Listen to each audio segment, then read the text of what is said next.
Welcome back on board the Starship. I'm talking with Ian R. Crane. Now, we've been discussing the oil industry, and off camera we had a little discussion there because I was trying to get my brain around it. And essentially, America, the reason why it hasn't exploited its own oil reserves is because if it can get the rest of the world to do it by using economic manipulation, it is enslaving those people to do its work for it.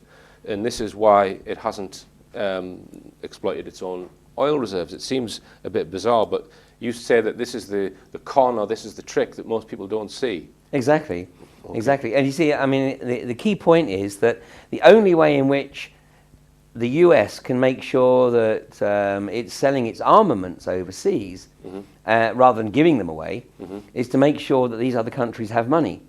And so the way in which it makes sure they have money is to buy their oil. So they're busy spending all of their effort digging this black stuff out of the ground, and then that goes over to America, and it enables them to have something to put their effort into, I suppose. Exactly. Right. Now, the Russians are known to have dug hundreds of very, very deep wells. I mean, I think some of them go down as far as 5 miles, I believe. Now, tell us about these deep wells, Ian, because I don't think there are many Western companies that have done this. Am I right in that? You're absolutely right, and I can't tell you as much as perhaps I might like because I don't know. Right. The Russians have kept this technology very, very close to their chest.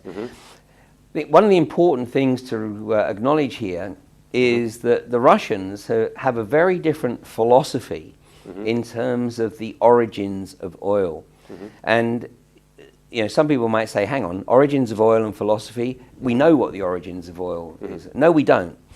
Any self-respecting geologist who is genuinely intellectually curious will acknowledge that we do not truly know the origins of oil. We are told in the West that oil is a fossil fuel, and this term is sort of thrust down our throats. So fossil trees fuel. and vegetation, etc., dies and it gets compressed, and then it creates coal and oil and gas, I guess, as well. And we then come along millions of years later and dig it out of the ground. So, but there's another theory, isn't there, Ian? There is another theory, and the hypothesis that has been put forward ostensibly from within the old Soviet Union. In fact, I would encourage people, as always, to go take a look at this for themselves. I mean, we live in a wonderful age when people don't have to take anything at face value, and in fact, the establishment demands that they do take things at face value, and they don't like it when people actually take the initiative and do their own research, because they might actually uncover the fact that orthodox reality doesn't actually often stack up. And the Russian hypothesis is that oil is a naturally occurring fluid that originates deep from within the bowels of the earth. How it's formed, etc., is very much open to further research. I mean, the hypothesis has been put forward that it's the Earth's blood, that it's the lubricant for the tectonic plates, whatever. But it comes up, or their hypothesis is that it comes from reservoirs deep, deep, deep in the earth and works its way up through a series of reservoirs. Now, oil has been effectively gifted, if you like, to humanity for millennia. I mean, we know that oil has, in a number of places on the earth, just seeped out the ground. And people for many thousands of years have used it for oil lamps or for caulking boats. It's only in the last 130 years, of course, or 140 years, that we've actually started to require more than just seeps out through the surface of the planet and started to explore it underground. And of course that started with the drilling back in the late 19th century. And initially, of course, we were just tapping into the reservoirs that were fairly close to the surface.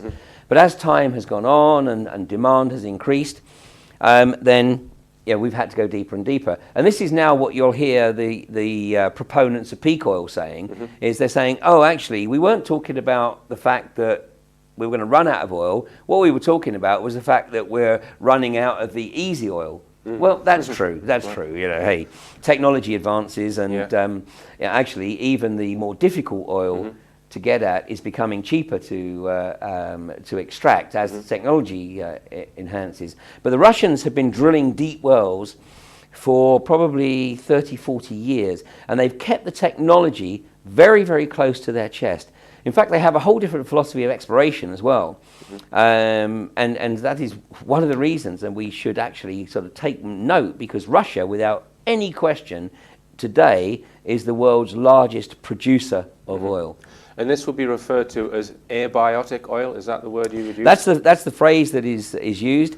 I mean, so would it not be simple, Ian, to prove whether that oil originates from a fossil or not, or is it not that simple? No, it's not that simple at all. I mean, hey, listen, some hydrocarbons may come by the means of the compacting over time of. I mean, 5 miles deep, it is quite difficult to think. It's a shed load of dinosaurs, isn't it? Yeah, it is. Exactly. You know, and apparently I've heard that when these wells are drilled and oil is released, they seem to fill up and self-replenish. Well, again, this is, it's a very good observation you make there, because the Russians, again, use a reservoir management technique that is not applied in the West. And that technique is they treat an oil well like a farmer treats a field. Right. In other words, you don't just keep planting crop year after year after year, sucking all the nutrients and goodness out of the soil. You rotate your crops, and then you leave it to lie in fallow for a period, however long that might be. And the Russians have been doing that with oil wells and gas wells for some years. What they'll do is they'll monitor the pressure, the natural pressure with which the oil or gas is coming to the surface. And as the pressure starts to fall, they will make a value judgment based on their experience, at which point they'll shut the well. They'll shut that well down and then go extract it somewhere else. And then what they do is, over time, they'll monitor the pressure of that reservoir, and in many cases, the original pressure is naturally replenished and regenerated, and then they'll go back to that well and tap it again. So let's just come on to the. We've mentioned how America have manipulated the oil, and people say that there are certain families who are the New World Order or the Illuminati. How do they fit into this, Ian? I mean, is it true that there are 13 bloodlines or families that are controlling this cabal? I mean, how does that fit into the control of oil?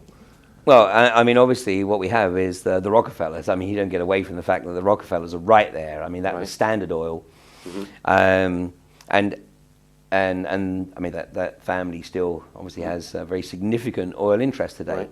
But let's go back a little bit. Is it the Illuminati? You will never hear me in my presentations refer to the Illuminati, because I believe that's a misnomer. Right. And so, unfortunately, for a lot of people, I use a much longer phrase, but it's much more specific. I talk about those who believe themselves to be the rightful rulers of a planetary fiefdom. It's a very small number of people, and a lot of people who probably would consider themselves to be Illuminati are actually nothing but puppets. Right. So a very small number. I mean, can you name them? Would you say Henry Kissinger? Would you say? I mean, look, many of these guys are very, very close to the inner sanctum. Right. But is Henry Kissinger one of the inner sanctum? I don't think so. Henry Kissinger and Zbigniew Brzezinski are arch strategists. They are brilliant at what they do, and they are employed effectively by those who believe themselves to be the rightful rulers to carry out this strategy. And these guys, it's like Tony Blair. I mean, Tony Blair displays all of the clinical behaviors of a socio-psychopath. And as does Kissinger, as does Brzezinski. In other words, they think nothing of instigating events that will cause death and destruction. A human who has the benefit of inherent love and compassion and the need to cooperate with fellow man could not do this. So the socio-psychopaths are identified at a very early age in academia, and they're selected for the fraternities that we know are very dominant, like Skull and Bones, like Phi Beta Kappa, and even through the Freemasonry structure in the US, they become Shriners. And so we have this sort of hidden hierarchy, which is carrying out the work, if you like, of those that inner sanctum. Right. And that inner sanctum, I mean, John Coleman, in his research, John Coleman wrote a book in the mid-1980s called The Committee of 300. And John Coleman acknowledged that even within the Committee of 300, there's an inner sanctum who call themselves the Olympians. Right. So 300, I mean, how many of them would be Bilderbergers, would you say? Because there are, well, I don't know how many Bilderbergers there are in total, but each year there's about 140, but it's different people. It's different people, yeah. No, the Bilderberger meetings are used to ensure that the main players in the political and industrial military arenas are briefed on what the agenda is going to be. Right. And to make sure that they understand that their role is to do whatever it takes to carry out, primarily this agenda. And then in the US, of course, you have the Council on Foreign Relations, which has some 3,000+ members. And I mean, we're going to talk a little bit about the BP incident, I think, in the third part of the show. And hopefully we can mention what happens when a member of the Council on Foreign Relations goes rogue and starts blowing the whistle, because these guys are not best pleased. So within the hierarchy, if you like, the hidden hierarchy, there's no question there are key groups which don't have necessarily a formal membership, but people are invited to these meetings. And if you are invited to these meetings and you attend these meetings, it is the same as being initiated into a fraternity. You are expected to abide by the rules, which means that you will use your position, whether that's political or within the in the corporate arena, to pursue the agenda that's being spelled out by the Bilderbergers, by the leadership of the Council on Foreign Relations, the Trilateral Commission, etc. We've got people like David Rockefeller and we mentioned Kissinger. I mean, they're getting on now, aren't they? I mean, are they not younger people who are really taking their reins off them? Oh, for sure. They're just not in the public eye. People you might not even know who they are. Exactly. Clearly, these people, if they are, running our governments or influencing our governments, they must also have their finger in the pie of the central banks. So is it? It's inextricably interlinked. Inextricably interlinked. And I think you have to differentiate between central banks and high street banks, because I think a lot of people, they don't even understand that the central banks are what make our money. They create the money out of thin air and loan it to governments, and they loan it to our high street banks. Exactly. So they have the ultimate power with regards to controlling a currency. So can you speak about that, Ian? Yeah. Well, what they've done is, I mean, and literally in the space of 40 years, I mean, we can actually pinpoint the real key points in the breakdown of the global economy. I mean, it starts obviously in 1913 with the establishment of the Federal Reserve. But then, let's accelerate forward, because first of all, the British Empire is effectively neutered by the Second World War. And part of the agreement was with the loans that were acquired from the USA, ostensibly, but from the central banks. Part of the agreement was not just to pay back the loans, but some of the loan or some of the interest would be wiped out, provided the UK agreed to effectively dismantle its empire. And of course, we saw that systematically occur between 1947 and basically Hong Kong, really, was the last one in the late 1990s. But the central banks, yes, they effectively establish how much liquidity, if you like, there is in the global markets. And what's happened to create this outrageous, consumerist, materialistic market, they have established an outrageous level of fractional reserve banking, i.e. creating money out of nothing. And just to put it in perspective, the total debt of the USA, coupled with the total debt of just the UK right now, those two countries alone, let alone everybody else, and we know Iceland has gone bankrupt, we know Greece is in a world of hurt, Italy's in a world of hurt, Spain, Portugal, well, the UK is actually also in a world of hurt, but the combined debt of the US and the UK is greater than the total amount of currency in the world today. Right. I mean, it just sounds preposterous, doesn't it? Of course it is. I mean, really, they're leveraging this debt to enslave the world, essentially. Look, they're getting people the whole nature of the game is to get people into debt. The word mortgage means death grip. Once you've got individuals in debt, you've got them where you want them. And actually what they've been trying to do over the last few years, and will continue to try to do, and actually unfortunately quite successfully, and until such time as there is total collapse, is to neuter the middle classes, because what they're effectively trying to do is make sure that nobody really has financial independence, because if they don't have financial independence, then they are a slave. And of course what we're seeing is more and more people, we've seen in the last few years, more and more people go into negative equity on their mortgages. We've seen people being encouraged to borrow outrageous sums of money against their property, and then the property markets deliberately crashed so that they're in negative equity, got them by the... I mean, one thing that we never hear people say on the mainstream about this, and it's quite a simple concept to understand, that a government which has its own sovereign currency, by definition, should never be in debt. Because it can print the money. No, you are right. But there are very, very few countries in the world that actually have the capability to produce sovereign currency. And every one of those countries is classified by George Bush and co. as the axis of evil. The common denominator between Iran, North Korea, Cuba, Libya, the common denominator with all these countries is that, and Venezuela of course, is that they are not in debt to the World Bank.